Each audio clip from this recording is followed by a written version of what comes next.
Ang peanut gallery, na parang nakakuha ng visual treat.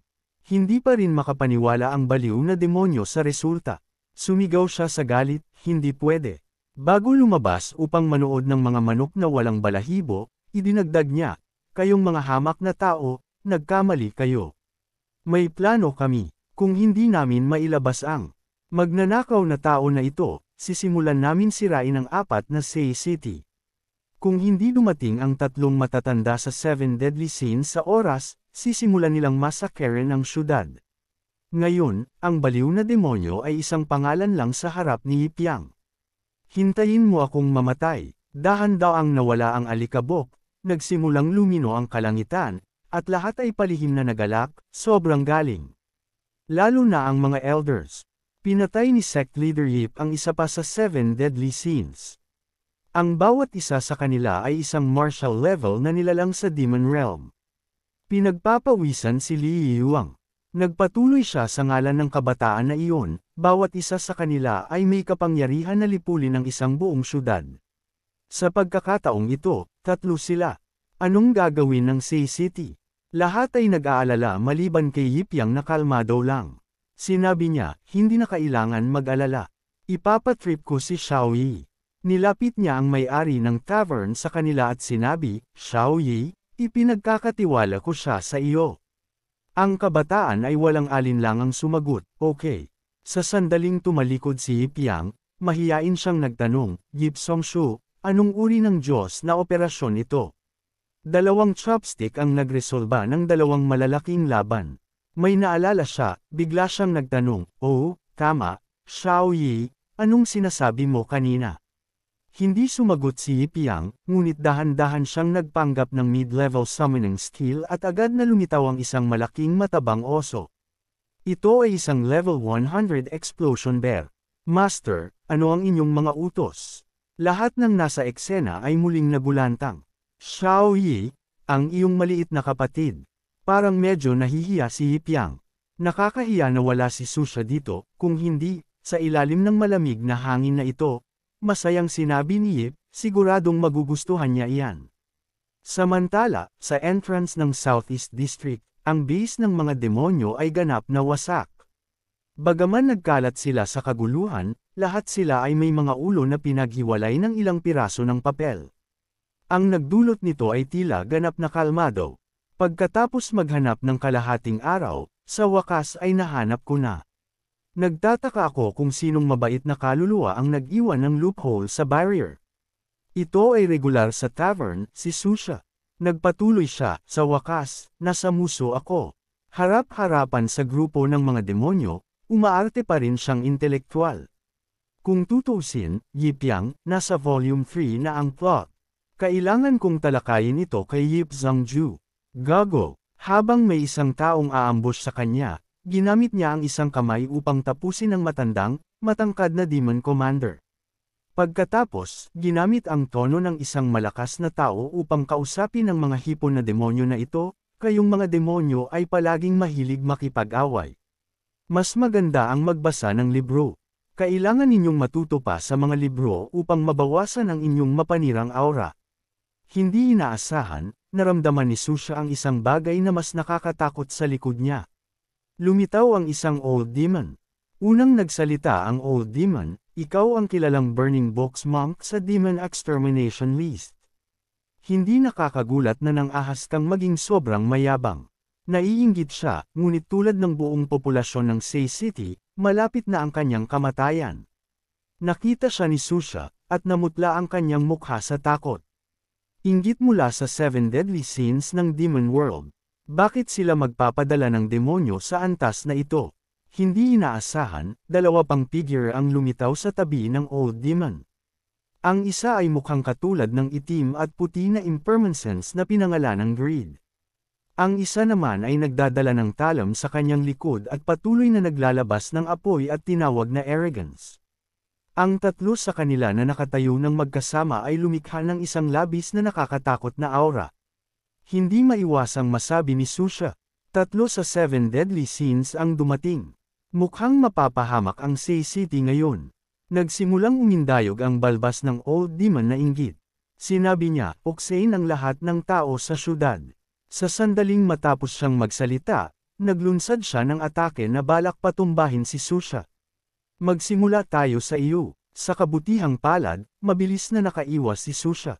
Hindi inaasahan, binigay ng Old Demon ang lahat ng kanyang makakaya, naglunsad pa ng mas maraming atake.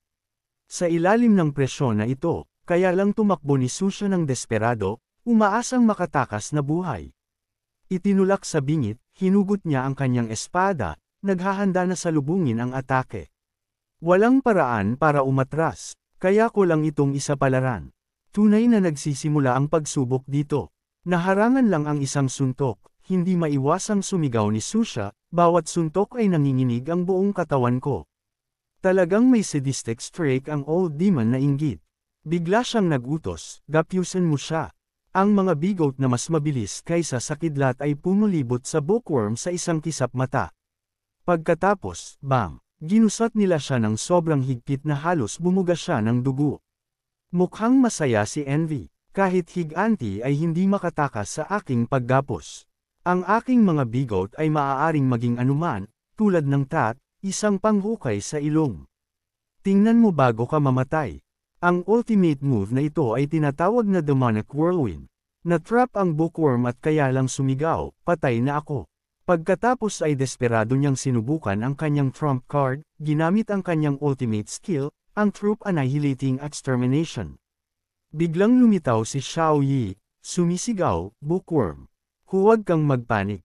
Iwanan mo ang laban sa akin. Agad, ginamit niya ang kanyang panloob na boksingero at nagsimulang maghagis ng haymaker sa mga bigot na iyon, na sinundan ng isang sobrang laki na pagsabog. Boom! Ang bookworm at ang tatlong demonyo ay ganap na nagulantang sa mabilis na aksyon na ito. Ipinapakita ni Xiao Yi ang kanyang mga kalamnan, patuloy na umuungol upang magpakita ng dominasyon. Ang bookworm, na ngayon ay malaya, ay lumingon ng malaki ang mata at idineklara, ang oso na ito ay nagbasag ng espasyo sa isang suntok. Kaninong walang Cap-Ars na master ang nagpapalaki sa kakaibang hayop na ito? Ang matandang si Envy, na binubugbog, ay mapait na sinabi, isang bigot na nagbabanta sa buhay na aking nilinang sa loob ng daan-daang taon. Pagkatapos ay winagaway niya ang kanyang mga bigot kay Xiao Yi, sinumpa, hindi mapapatawad. Ikaw na mabahong aso, maghanda kang mamatay. Kaya muling inilabas ang mahaba at liko-likong bigot. Muli itong nag-transform sa isang panghukay sa ilong na nakaturo kay Xiao Yi. Ngunit ito ang minamahal na alagang hayop ng naghahak ng laro na ito. Galit siyang sumagot, laban. Agad na nag-apoy ang kanyang mga boxing gloves, hudyat na malapit ng matugunan ng matandang lalaki ang kanyang mga ninuno. Malakas na humihinga si Xiao Yi, ang kanyang galit ay dahan-daang nag-iipon ng kapangyarihan. Mabilis siyang kumilos at hinawakan ang bigot ng matandang lalaki na si Envy, na nagpatalon sa kanya sa takot. Malakas na hinayla ni Xiao Yi ang bigot at malakas na sinabi, ikaw na matandang lalaki. Bumaba ka rito para sa akin.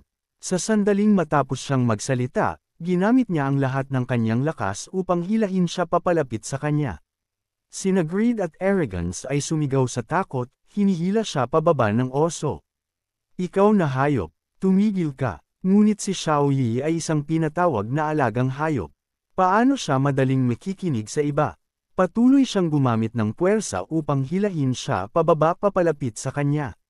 Isang bakas ng bigot syrup ang sumabog sa lahat ng dako, hudyat na may masamang mangyayari. Lumabas na kinagat lang siya ni Xiao Yi ng direkta sa kanyang bibig ng walang awa. Walang lakas na natira si Envy upang labanan. Mahina niyang sinabi, pakawalan mo ako. Hindi inaasahan, hindi lang hindi siya pinakawalan ni Xiao Yi, kundi mas malakas pa siyang kumagat upang tapusin siya. Ang dalawang greed at arrogance ay nakasaksi din ng isang sobrang dominado na eksena. Binulalas nila, kinain niya siya. Kinain niya ang isa sa 7 deadly sins. Sobrang takot ang bookworm na halos umihina siya sa kanyang pantalon. Si Greed, na parang hindi na makatiis, ay galit na sinabi, nanginginig si Envy, kami ay mga mananakop. Sinira namin ang mahigit 100 syudad ng tao. Paano kami kakainin ng alagang hayop ng tao? Mas tensyonado si Arrogance sa gilid, gusto ko ang buong Force City na ilibing kasama si Envy. At sa gayon, nagsimulang maghagis ng suntok ang dalawa. Pinatawag ni Tanlong ang isang malaking mata. Ang galaw na ito ay tinawag na Heavenly Punishment. Hindi rin magpapatalo si Tanzan Elman. Inilabas niya ang kanyang ultimate move, ang Devil's Sword Awakening, Mo Jian She Xing. Ang bookworm, na hindi pa nakakita ng anumang tulad nito sa kanyang buhay, ay natakot. Wala na tayo, magiging disyerto ang Sei City. Ngunit ang maliit na si Xiao Yi sa ibaba ay nakakagulat na kalmado, na parang nababato. Sinimulan niyang mag-power up, nagtitipon ng lahat ng kanyang essences. Kung kayong tatlo ay mamamatay ng sabay-sabay, kung gayon, pumasok kayo sa aking tiyan at magkaroon ng reunion. Pagkatapos ay ibinuka niya ang kanyang bibig ng malaki at sinipsip ang dalawang malas na demonyo. Advanced Beast Skill, Dev-R Level 33. Agad na naramdaman ng dalawang lalaki na may mali. Ang aking katawan, alam, at sa gayon, ginawa silang isang matamis na snack pagkatapos kumain. Slurp. Pagkatapos manalo sa labanan, ipinagkaway niya ang kanyang mga kamay na may tunog na bam-bam upang magdiwang. Ang bookworm na nakatayo sa gilid ay walang masabi. Isa itong oso. Namutla siya na parang multo, sinasabing kinain ito ang lahat ng tatlong dakilang sindemonyo. Ngayon, lumipat ang eksena sa loob ng syudad. Ibinaba ni Yipiang ang kanyang baso ng alak at casual na sinabi, "Sige na, maliliit, tapos na." Iwanan ang natitirang maliliit na isda sa bookworm. Pagkatapos ay masayang umalis si Yip. Hindi nakalimot na ipahayag ang kanyang dahilan, bigla kong naalala na hinihintay ako ng aking mga disipulo. Umuuwi na ako ngayon. Biglang sumigaw ang boss, Sect Leader Yip. Lubos siyang nagpapasalamat sa mga ginawa ni Yipiang. Salamat sa paggawa mo sa kritikal na sandali ng kaligtasan ng tao. At salamat din sa masungit na babae na iyon. Binago pa niya ang kanyang tono, pinakamahina na lalaki, hindi. Sect Leader Yip, napakagaling mo. Mas masaya pa si Laigang. Sinabi niya, Sect Leader Yip, salamat. Sa susunod, ililibre ko kayo ng lahat ng inumin na kaya mong inumin. Maging ang mga elders ay kinailangan baguhin ang kanilang saloobin ng higit sa 180 degrees. Ikaw ang dakilang bayani na nagligtas sa buong Sei City. Ngunit mahilig magtago ng kanyang mga kasanayan si Yipiang at hindi sanay dito. Sumagot siya ng walang interes, salamat para sa ano. Huwag kalimutan, kung gusto mong magpasalamat, salamat sa inyong lahat.